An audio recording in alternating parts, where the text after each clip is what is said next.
கச்சத்தீவு தமிழ்நாட்டுக்கும் எலெக்ஷனோடு ஞாபகப்படுத்துற ஒரு வார்த்தை. தமிழக மக்களோட எமோஷனலா கனெக்ட் ஆன இந்த வார்த்தை, இந்த இடம் இன்னைக்கு இந்தியாவோடதே கிடையாது, இலங்கையோடதுன்னு நினைக்கும் போது ஒரு இந்தியனா, தமிழனா உணர்ச்சி வசப்படுறதும் ஆவேசப்படுறதும் நியாயமான விஷயம்தான். ஆனா எலெக்ஷன் டைம்ல இங்க உள்ள ஓட்டுக்காக மட்டும் இதை பத்தி பேசுறது எந்த வகையில நியாயமானது? இதை நான் ஏன் இங்க சொல்றேன்னா, பெரும்பாலும் எலெக்ஷன் டைம்ல தான் இந்த வார்த்தை அதிகமா பேசப்படும். கட்சி கொள்கையெல்லாம் தாண்டி தமிழ்நாடுன்னு வந்துருச்சுன்னா எல்லா கட்சி தலைவர்களுமே பேசக்கூடிய ஒரு டாபிக்னா அது இந்த கச்சத்தீவு தான். இப்ப கூட இந்த தேர்தல் காலத்துல இந்த வார்த்தை அதிகமா எதிரொலிக்கிறதுக்கு காரணமா இருந்தது ரெண்டே விஷயங்கள். ஒண்ணு, கச்சத்தீவு விஷயத்துல உண்மையிலே நடந்தது என்னன்னு கேட்டு தமிழ்நாடு பிஜேபி மாநில தலைவர் திரு அண்ணாமலை அவர்கள் போட்ட ஒரு ஆர்டிஐ அப்ளிகேஷன்.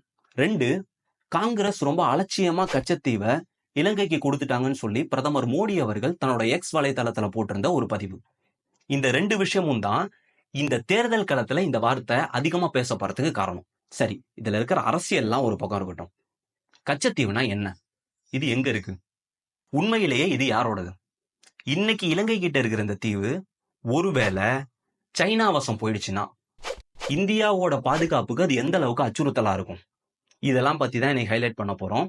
பட் வீடியோக்குள்ள போறதுக்கு முன்னாடி ஒரு சின்ன ரெக்வஸ்ட், இந்த வீடியோவை கடைசி வரையும் பாருங்க.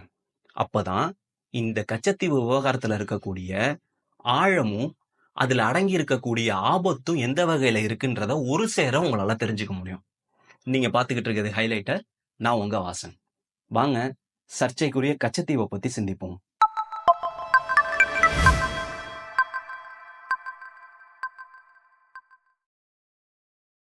கச்சத்தீவு பாக் ஜலசந்தில இந்தியாவுக்கும் ஸ்ரீலங்காவுக்கும் இடையில அமைஞ்சிருக்கக்கூடிய வெறும் 285 ஏக்கர் பரப்பளவை கொண்ட ஒரு சின்ன தீவு. கிட்டத்தட்ட 1 மைல் நீளமும் வெறும் 300 மீட்டர் அகலமும் கொண்ட இந்த தீவுல மனிதர்கள் பர்மனண்டா வசிக்க முடியாது. காரணம், இங்க குடிநீர் கிடையாது. சுத்தி கடல் இருக்கிறதால போரே போட்டாலும் இங்க உப்பு தண்ணி மட்டும் தான் கிடைக்கும். இன்னைக்கும் மரம் செடி கொடிகளை தாண்டி இங்க ஒரு பில்டிங் இருக்குன்னா அது புனித அந்தோனியர் தேவாலயம்னு சொல்லப்படக்கூடிய ஒரு சர்ச் மட்டும்தான். வருஷா வருஷம் இங்க ஒரு திருவிழா நடக்கும். 2 நாட்டு மக்களுமே இந்த திருவிழால வந்து கலந்துப்பாங்க. இன்னும் சொல்ல போனா இந்தியர்கள் இந்த திருவிழால கலந்துக்கிறதுக்கு அவங்களுக்கு விசா கூட தேவை கிடையாது. சரி, இந்த விஷயத்துக்கு அப்புறம் வருவோம். இந்த தீவோட வரலாறுன்னு எடுத்தோம்னா 14ஆம் நூற்றாண்டுல ஏற்பட்ட ஒரு எரிமலை வெடிப்பின் விளைவா உருவானதா சொல்லப்படுது. ஆரம்ப காலத்துல இந்த தீவு சிலோனை ஆட்சி பண்ணிக்கிட்டு இருந்த யாழ்ப்பாண மன்னர்கள், அதாவது ஜாஃப்னா கிங்டம் கையில தான் இருந்துச்சு. என்னடா திடீர்னு சிலோன்னு சொல்றோன்னு பார்க்காதீங்க. 1972க்கு முன்னாடி வரைக்கும் ஸ்ரீலங்காவோட பேரு சிலோன் தான். பின்னால 17ஆம் நூற்றாண்டுல ராமநாதபுர பகுதிகள் ஆட்சி பண்ணிட்டு இருந்த சேதுபதி மன்னர்கள் கைக்கு இந்த தீவோட முழு கண்ட்ரோலும் போயிடுச்சு. ஆனா இந்த நிலைமை ரொம்ப நாள்லாம் நீடிக்கல. காரணம், மன்னர்கள் கிட்ட இருந்த நிலங்கள் எல்லாத்தையும் பிரிட்டிஷ் அரசாங்கம் கையகப்படுத்த ஆரம்பிக்கிறாங்க. சோ மொத்த இந்தியாவும் பிரிட்டிஷ் கைக்கு போயிடுது. இந்த கச்சத்தீவும் பிரிட்டிஷ் ராஜோட கண்ட்ரோலு கீழே வந்துடுது. அதாவது பிரிட்டிஷ் இந்தியாவோட மெட்ராஸ் பிரசிடென்சில ஒரு பகுதியா இது மாறிடுது. பட் இங்கதான் பிரச்சனையே ஸ்டார்ட் ஆகுது. இந்த டைம்ல கச்சத்தீவு இருந்தது மெட்ராஸ் பிரசிடென்சில. அதாவது எப்படி திருச்சி, தஞ்சாவூர்னு இன்னைக்கு இருக்கிற தமிழக பகுதிகள் எல்லாமே மெட்ராஸ் பிரசிடென்சில இருந்துச்சோ அதே மாதிரி கச்சத்தீவும் இந்தியால ஒரு பகுதியா தான் இருந்தது மெட்ராஸ் பிரசிடென்சில. ஆனா 1921ல கொழும்புல இந்தியா சிலோன் கடல் எல்லை எதுன்னு நிர்ணயிக்கிற மீட்டிங் ஒண்ணு நடக்குது. ஞாபகத்துல இருக்கட்டும், இந்த டைம்ல 2 நாட்டையுமே ஆட்சி பண்ணிட்டு இருந்தது பிரிட்டிஷர்ஸ் தான். சோ 2 நாட்டையுமே பிரதிநிதிச்சு பிரிட்டிஷ் அதிகாரிகள் தான் இந்த மீட்டிங்ல கலந்துக்கிறாங்க. இதுல எடுக்கப்பட்ட முடிவுல ஒரு பகுதியா கச்சத்தீவை சுத்தி இருக்கிற பகுதிகளோட மீன்பிடி உரிமையை ஸ்ரீலங்காட்ட கொடுத்து தீர்மானம் நிறைவேற்றப்பட்டது.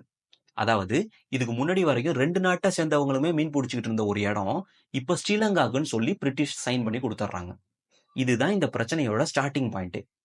பின்னால 1947ல இந்தியாவுக்கும் 1948ல ஸ்ரீலங்காவுக்கும் பிரிட்டிஷ் கிட்ட இருந்து சுதந்திரம் கிடைக்குது. ஆனா அவங்களால ஆரம்பிக்கப்பட்ட இந்த பிரச்சனைக்கான தீர்வு மட்டும் இன்னைக்கு வரைக்கும் கிடைக்கல. சுதந்திரத்துக்கு அப்புறமும் இந்த பிரச்சனை நாளுக்கு நாள் அதிகரிச்சுக்கிட்டு தான் இருக்கு. ஒரு பக்கம் இலங்கை அரசு மீன்பிடி உரிமை எங்கிட்ட தான் இருக்கு, சோ இந்த தீவு எங்களோடதுன்னு சொல்லி அந்த அக்ரிமெண்ட்டை காட்டி சொல்லிட்டு இருக்காங்க.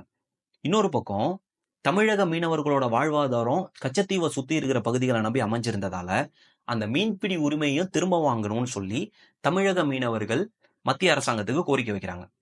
ஆனா இவங்க யாருமே எதிர்பார்க்காத ஒரு விஷயம் 1974ல நடக்குது. அன்னைக்கு பிரதமர் திருமதி இந்திரா காந்தி அம்மையார் அவர்களால. இங்கே குறிப்பிட வேண்டிய ஒரு நிகழ்வு நம்ம எல்லாருமே பார்த்திருப்போம், இன்னைக்கும் நடந்துகிட்டு இருக்கு. ஆனா ஏன்னு பெருசா யோசிச்சிருக்க மாட்டோம். அது என்னன்னா, ஒவ்வொரு வருஷமும் ஜனவரி 26ஆம் தேதி குடியரசு தின விழா நிகழ்ச்சிக்கு இந்தியன் கவர்மெண்ட் யாராவது ஒரு வெளிநாட்டை சேர்ந்த ஒரு அதிபரையோ இல்ல பிரைம் மினிஸ்டரையோ சீஃப் கெஸ்டா கூப்பிடுவாங்க. பார்க்கறதுக்கு சாதாரணமா தெரியுற இந்த விஷயத்துக்கு பின்னாடி மிகப்பெரிய பேக்ரவுண்ட் இருக்கு. இந்த வருஷம் யார சீஃப் கெஸ்டா கூப்பிடலாம்னு சொல்லி இந்தியன் கவர்மெண்ட் ரொம்ப கேர்ஃபுல்லா சூஸ் பண்ணுவாங்க. காரணம், சீஃப் கெஸ்ட் எந்த நாட்டை சேர்ந்தவரோ அந்த நாட்டு கூட தான் இந்த வருஷம் முழுக்க இந்தியாவோட டை அதிகமா இருக்க போகுதுன்றத சிம்பாலிக்கா சொல்றது தான் இந்த அழைப்பு. சரி, இப்ப விஷயத்துக்கு வருவோம்.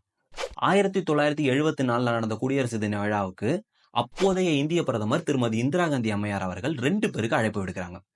அதுல ஒரு நபர் இலங்கை பிரதமரான திருமதி சிறிமாவோ பண்டாரநாயகே. சிம்பிளா சொல்லணும்னா, நிகழ்ச்சி முடியுது, பேச்சுவார்த்தை நடக்குது. அதே வருஷம் ஒரு அக்ரிமெண்ட் ஒன்று சைன் ஆகுது இந்தியாவுக்கும் ஸ்ரீலங்காவுக்கும் இடையில. இந்த அக்ரிமெண்டோட பேரு இண்டோ ஸ்ரீலங்கன் மேரிடைம் அக்ரிமெண்ட். அதாவது கடல் எல்லை எதுன்னு நிர்ணயிக்கிற ஒரு கோடு ஒன்று போடுறாங்க. அதான் இந்த அக்ரிமெண்ட். அந்த கோடை கொஞ்சம் இந்தியா பக்கம் நகர்த்தி போட்டாங்க. தட் மீன்ஸ் கச்சத்தீவை ஸ்ரீலங்காட்ட கொடுத்துட்டாங்க. அது ஒரு சின்ன தீவு. அதை கொடுக்கறதால இந்தியாவுக்கு ஒன்றும் பெருசா லாஸ் ஆகிட போறது கிடையாது. அதே சமயம் ஸ்ரீலங்காவுடனான நட்புறவு நெடுநாள் நீடிச்சிருக்கும் அப்படின்னு அப்போதைய இந்திய பிரதமர் திருமதி இந்திரா காந்தி அம்மையார் அவர்கள் நினைச்சாங்களோ என்னவோ தெரியல. பட் முடிவு, கச்சத்தீவு மீதான இந்தியாவோட கிளைம்ஸ்னு இனிமே ஒன்றும் கிடையாது. ஸோ இனிமே கச்சத்தீவு ஃபுல்லாவே உங்களோடதுன்னு சொல்லி அக்ரிமெண்ட் மூலியமா ஸ்ரீலங்காட்ட அதை ஒப்படைச்சிடுறாங்க. ஆனா இது கூடவே அந்த 74 அக்ரிமெண்ட்ல இன்னும் சில விஷயங்களும் சொல்லப்பட்டிருந்தது. அதாவது இந்தியா ஸ்ரீலங்கா இந்த 2 மீனவர்களுமே அந்த பக்கம் வந்து தாராளமா மீன் பிடிச்சிக்கலாம். அதே மாதிரியே தங்களோட வலைகளை அந்த தீவுல தாராளமா உலர்த்திக்கலாம்னு இருந்தது. எப்படின்னா இப்ப மாதிரி கிடையாது. அப்பெல்லாம் பருத்தியலான வலைகளை தான் பயன்படுத்திட்டு இருந்தாங்க. அந்த வலைகளை காய வைக்க வேண்டிய அவசியம் இருந்தது.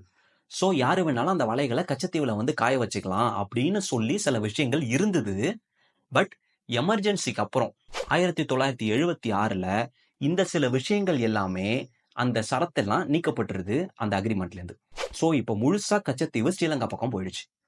இன்னைக்கு தேதி வரைக்கும் கிட்டத்தட்ட ஆயிரக்கணக்கான தமிழக மீனவர்கள் கொல்லப்பட்டிருக்காங்க இலங்கை கடற்படையால. அதாவது இந்த கச்சத்தீவு பகுதிகளை சுத்தி மீன் பிடிச்சதா சொல்லி.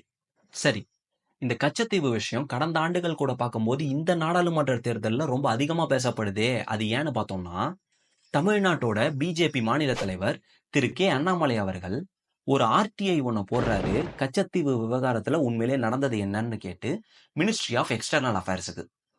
அவங்க தர அந்த ரிப்போர்ட்டை இவர் பிரஸ் மீட்ல ரிலீஸ் பண்றாரு. இப்ப வரைக்கும் இந்த விஷயம் தமிழ்நாடு அளவுல தான் இருக்கு. பட் கடந்த மார்ச் 31ஆம் தேதி இந்திய பிரதமர் திரு நரேந்திர மோடி அவர்கள் தன்னோட எக்ஸ் வலைதள பக்கத்துல ஒரு போஸ்ட் ஒன்று போடுறாரு. அதாவது கச்சத்தீவை காங்கிரஸ் ரொம்ப அலட்சியமா ஸ்ரீலங்காட்ட கொடுத்துட்டாங்க அப்படின்னு சொல்லி. இதை தொடர்ந்து ஒரு பிரஸ் மீட்ல இந்திய வெளியுறவுத்துறை அமைச்சர் திரு எஸ் ஜெய்சங்கர் அவர்கள் கச்சத்தீவை பத்தி அப்போதைய பிரதமர் திரு நேரு அவர்கள் 1961ல சொன்ன ஸ்டேட்மெண்ட்டை படிச்சு காட்டுறாரு. தேர்தல் சமயத்துல ஒரு நாட்டோட பிரதமரும் வெளியுறவுத்துறை அமைச்சரும் ஒரே விஷயத்தை பத்தி பேசுறாங்க. ஸோ இப்போ இது நேஷனல் நியூஸா மாறிடுச்சு. எல்லா நாடுகளும் இந்தியாவை திரும்பி பார்க்க ஆரம்பிச்சிடுறாங்க. இதெல்லாம் ஒரு பக்கம் நடந்துகிட்டு இருக்கு. இன்னொரு பக்கம் ஸ்ரீலங்கா, கச்சத்தீவு நம்மளுடையது, இதுல எந்த சந்தேகமும் கிடையாது, இது ரொம்ப தெளிவா இருக்குன்னு சொல்லி ஒரு டாக்குமெண்ட்டை ரிலீஸ் பண்றாங்க. இங்க நம்ம தெரிஞ்சுக்க வேண்டிய விஷயம், தமிழ்நாட்டுலன்னு எடுத்துக்கிட்டோம்னா இங்க இருக்கக்கூடிய எல்லா கட்சி அரசியல் தலைவர்களுமே இந்த விஷயத்தை பத்தி பேசியிருக்காங்க. அதுலயும் குறிப்பா தமிழ்நாட்டோட முன்னாள் முதலமைச்சர் மறைந்த திருமதி ஜே ஜெயலலிதா அம்மையார் அவர்கள் 2011ல சுப்ரீம் கோர்ட்ல ஒரு கேஸ் ஒன்று போடுறாங்க. அது என்னன்னா, 1974-76ல கச்சத்தீவு மீதான உடன்படிக்கை சட்டத்துக்கு புறம்பானது. காரணம், நாட்டோட ஒரு பகுதியை இன்னொரு நாட்டுக்கு கொடுக்கணும்னா முதல்ல பார்லிமெண்ட்ல அப்ரூவல் வாங்கணும். பட் எமர்ஜென்சி பீரியட்ல அது நடக்காம ஒரு அக்ரிமெண்ட் மூலியமா கச்சத்தீவை ஸ்ரீலங்காட்ட கொடுத்தது அன்கான்ஸ்டிடியூஷனல். சோ கச்சத்தீவை திரும்ப தமிழகத்தோட சேர்க்கணும்னு சொல்லி இவங்க சுப்ரீம் கோர்ட்ல ஒரு கேஸை போடுறாங்க. இந்த கேஸ் கோர்ட்ல நடந்துகிட்டு இருக்கும் போதே அப்போதைய இந்திய கவர்மெண்ட் இதுக்கு ஒரு பதில் சொல்றாங்க. இந்தியாவோட தான் கச்சத்தீவு இருந்துச்சுன்னா நீங்க சொல்ற மாதிரி பார்லிமெண்ட்ல பர்மிஷன் வாங்கணும். ஆனா கச்சத்தீவே ஸ்ரீலங்காவோடது தான். ஸோ அவங்க தீவை அவங்கள்ட்ட கொடுக்கறதுக்கு நம்ம பர்மிஷன் வாங்க வேண்டிய அவசியம் கிடையாது. இந்த ஒரே ஒரு பேக்ட் மட்டுமே போதும், இது கான்ஸ்டிடியூஷனல் தான் அப்படின்னு ஒரு சைடு அந்த கவர்மெண்ட் சொல்றாங்க. இந்த இடத்துல இந்த ஸ்டோரியோட இன்னொரு பக்கத்தையும் நம்ம பார்க்கணும். பிரதமர் அவர்கள் போட்ட போஸ்டுக்கு பதில் சொல்ற விதமா காங்கிரஸ் தலைவர் திரு மல்லிகார்ஜுன கார்கே ஒரு விஷயத்த சொல்றாரு. அது என்னன்னா, எப்படி 2015ல நீங்க, அதாவது பிஜேபி கவர்மெண்ட், கிட்டத்தட்ட என்கிளேவ்ஸ்னு சொல்லப்படக்கூடிய சின்ன சின்ன தீவுகள், ஒரு 111 தீவுகளை பங்களாதேஷ்ட கொடுத்துட்டு அதுக்கு கைமாறா பங்களாதேஷ் கிட்ட இருந்து வெறும் 54 தீவுகளை மட்டுமே வாங்கினாங்களோ, எக்ஸ்சேஞ்ச் ஒன்று நடந்துச்சு. அதே மாதிரி ஃப்ரெண்ட்ஷிப் அடிப்படையில நடந்ததுதான் 1974ல இந்தியா கச்சத்தீவை ஸ்ரீலங்காட்ட கொடுத்தது அப்படின்னு சொல்லி இவர் சொல்றாரு. சரி, இதுல இருக்கிற அரசியல் எல்லாம் ஒரு பக்கம் இருக்கட்டும். இங்க ஒரு தமிழனா, ஒரு இந்தியனா, இந்த நாட்டோட குடிமகனா, இந்த கச்சத்தீவு விவகாரத்துல நம்மளோட கேள்வி என்ன? கச்சத்தீவு திரும்ப இந்தியாவுக்கு கிடைக்கிறதுக்கு வாய்ப்பு இருக்கா இல்லையா? இதானே. இந்த கேள்விக்கு பதில் சொல்ற விதமா 2014ல அப்போதைய இந்தியாவோட அட்டார்னி ஜெனரல் திரு முகுல் ரோஹத்கி அவர்கள் ஒரு விஷயத்த சொல்றாரு. அது என்னன்னா, இந்தியன் கவர்மெண்டோட பர்மிஷனோட தான் கச்சத்தீவு ஸ்ரீலங்காட்ட கொடுக்கப்பட்டுச்சு. இப்ப திரும்ப அது வேணும்னு நம்ம நினைச்சோம்னா அதுக்கான ஒரே வழி போர் தானே தவிர வேற எதுவும் கிடையாதுன்னு அவர் சொல்றாரு. அதாவது இந்தியாவோட ஆர்மியை மொத்தமா திரட்டிக்கிட்டு போய் ஸ்ரீலங்காக்கு எதிராக போர் செஞ்சாதான் அந்த தீவை நம்மளால வாங்க முடியும்னு அவர் சொல்றாரு. ஆனா நம்ம இங்க இன்னொன்னையும் தெரிஞ்சுக்கணும். ஒருவேளை போர் முனையில போய் வாங்கணும்னா அதுலயும் ஒரு பிரச்சனை இருக்கு. அது என்னன்னா, இந்தியாவோட முன்னாடி இருந்த ஒரு கவர்மெண்ட் போட்ட ஒரு அக்ரிமெண்ட்டை அடுத்தடுத்து வந்த கவர்மெண்ட் ஃபாலோ பண்ணாம அதுல இருந்து பேக் ஸ்டெப் எடுக்கிறாங்கன்றது மற்ற நாடுகளுக்கு தெரிஞ்சதுன்னா அவங்க யாருமே இந்தியா கூட எந்த ஒரு ட்ரீட்டிலையும் சைனே பண்ண மாட்டாங்க. காரணம், இப்ப நீங்க ஓகேன்னு சொல்லுவீங்க, அப்புறம் திரும்ப வந்து இல்லைன்னு சொல்லுவீங்க, இதுதான் நீங்க பண்ணிட்டு இருக்கீங்க அப்படின்னு சொல்லி இது ஒரு பேட் எக்ஸாம்பிளாவும் மாறிடும். சரி, அப்பனா இதை இலங்கையிட்டே விட்டுறலாமான்னு கேட்டா அதுலயும் ஒரு பிரச்சனை இருக்கு. அந்த பிரச்சனை வேற யாரும் கிடையாது, சைனா. எதுக்குடா அவன் சம்பந்தமே இல்லாம சைனா ஸ்ரீலங்கான்னு எடுக்கிறான்னு நினைக்க வேணாம். இதுல ஒரு சம்பந்தம் இருக்கு. உதாரணத்துக்கு, உலகத்துல இருக்கிற எந்த நாடா வேணாலும் இருக்கட்டும், அந்த நாடு ஒரு பொருளாதார நெருக்கடி நிலையை சந்திக்குது அப்படின்னா அது ஃபர்ஸ்ட் ஐநாக்கு தெரியுதோ இல்லையோ சைனாக்கு தெரிஞ்சிடும். பாதிக்கப்பட்ட நாட்டோட இயலாமையை பயன்படுத்தி காய் நகர்த்துறது தான் சைனாவோட வேலையே. கடந்த சில ஆண்டுகளா ஸ்ரீலங்காவோட பொருளாதார நிலை ரொம்ப மோசமா இருக்கிறது நம்ம எல்லாருக்கும் தெரிஞ்ச விஷயம். அத்தியாவசிய பொருட்களை இறக்குமதி பண்றதுக்கு கூட ஸ்ரீலங்கா கிட்ட பணம் கிடையாது. ஸோ வேர்ல்டு பேங்க் கிட்டையும் IMF கிட்டையும் கடன் கேட்கறாங்க ஸ்ரீலங்கா. வேர்ல்டு பேங்க்லாம் ஒருத்தவங்களுக்கு கடன் தரணும்னா அவங்களால திருப்பி தர முடியுமான்னு யோசிக்கும். அதுக்கப்புறம் தான் கடன் தரதுக்கே முன்னாடி வருவாங்க. இந்த டைம்ல சைனா வாலண்டியரா உள்ள வந்து நான் கடன் தரேன்னு சொல்லி ஒரு குறிப்பிட்ட அமௌண்ட்டை ஸ்ரீலங்காட்ட கொடுக்குறாங்க. ஆனா சும்மா கிடையாது. ஸ்ரீலங்காவோட முக்கியமான துறைமுகமான ஹம்பந்தோட்டா போர்ட்டை 99 வருஷம் லீஸ்க்கு எடுத்துட்டு பணத்தை கொடுக்குறாங்க சைனா. சரி, அதுக்கும் இதுக்கும் என்ன சம்மந்தம்னு கேக்குறீங்களா? இன்னும் ஸ்ரீலங்கா பொருளாதார நெருக்கடி நிலையிலேருந்து வெளியில முழுசா வரல. ஒருவேளை நாளைக்கு ஃபியூச்சர்ல ஸ்ரீலங்காக்கு இன்னும் பணம் தேவைப்பட்டு அவங்க சைனா கிட்ட போறாங்க அப்படின்னா சைனா இந்த கச்சத்தீவை லீஸ்க்கு எடுக்கிறதுக்கான வாய்ப்புகள் நிறைய இருக்கு. ஒருவேளை அப்படி எடுத்தா அது இந்தியாவோட பாதுகாப்புக்கு மிகப்பெரிய ஒரு அச்சுறுத்தலா மாறி இருக்கும்.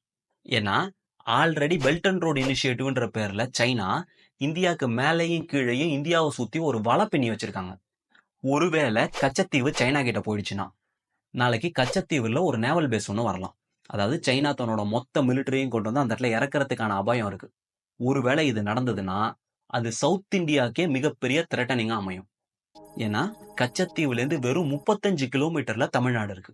ஸோ கொஞ்சம் யோசிச்சு பாருங்க, இன்னைக்கு இந்த கச்சத்தீவு விவகாரத்தோட ஆழம் எவ்வளவு மோசமா இருக்குன்னு. இந்த பெல்ட் அண்ட் ரோடு இனிஷியேட்டிவை சைனா 2013ல ஆரம்பிக்கிறாங்க. இதோட வேலைகள் 2035ல முடிஞ்சிரும்னு சீன அதிபர் சொல்லியிருக்காரு. ஒருவேளை இது கம்ப்ளீட் ஆயிடுச்சு சக்சஸ்ஃபுல்லா அப்படின்னா உலகத்திலேயே மிகப்பெரிய எக்கனாமிக்கல் பவரா சைனா மாறிடும். ஸோ அந்த நேரத்தில் இந்தியா நினைச்சா கூட இந்தியாவால் சைனாவை நெருங்க கூட முடியாது. ஸோ இந்த கச்சத்தீவு விவகாரத்துக்கு ஏதாவது சொல்யூஷன் வேணும், முற்றுப்புள்ளி வைக்கணும்னு நம்ம நினைச்சோம்னா அதுக்கு சரியான நேரம் இன்னும் ஒரு சில ஆண்டுகள் தானே நான் நினைக்கிறேன். நீங்க என்ன நினைக்கிறீங்கன்றத கமெண்ட்ல சொல்லுங்க. ரொம்ப எஃபோர்ட்டை போட்டு என்னதான் அரசியல்லே ஊறி போன விஷயமா இது இருந்தாலும் என்னால் முடிஞ்ச அளவுக்கு ஃபேக்ட்ஸை சொல்லி இதில் நடுநிலையாக தான் நான் பேசியிருக்கேன் அப்படின்ற நினப்பு எனக்கு இருக்குது. ஒருவேளை உங்களுக்கும் அப்படி தோணுச்சுன்னா ஒரு லைக் போடுங்க. இல்லை நீ ஒரு சைடாக தான் பேசியிருக்க அப்படின்னு உங்களுக்கு தோணுச்சுன்னா ஒரு டிஸ்லைக் போடுங்க மறக்காம. ஏன்னா ஒவ்வொருத்தரோட வியூ பாயிண்ட்டும் மாறலாம், அது வரவேற்கப்படுது. அதே மாதிரி இது போல இன்னும் நிறைய வீடியோஸ் வேணும் அப்படின்னு ஆசைப்பட்டீங்கன்னா இன்னும் நீங்கள் சேனலுக்கு சப்ஸ்கிரைப் பண்ணாமல் இருந்தீங்கன்னா சேனல் சப்ஸ்கிரைப் பண்ணி வச்சுக்கோங்க. இந்த வீடியோ நல்லா இருந்துச்சுன்னா உங்கள் ஃப்ரெண்ட்ஸுக்கும் ஷேர் பண்ணுங்கள். அடுத்த வீடியோவில் பார்க்கலாம். பாய்.